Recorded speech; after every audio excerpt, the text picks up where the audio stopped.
How to connect your Discord account with your YouTube. Hello guys, in today's video I'm going to show you how to connect your Discord with your YouTube easy and fast. So all what you have to do is go to Discord. This is the home page as you can see right here. Now go down and click on this option here down below and it will take you to this page. Now search for the connections option right here, and here is it as you can see. Now click on it and it will take you to this page.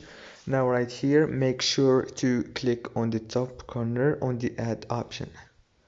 After you click on add, now go down, sweep down, and you will find YouTube.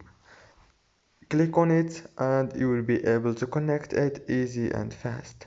Don't forget to like and subscribe, and thank you so much for watching this video until the end. See you later.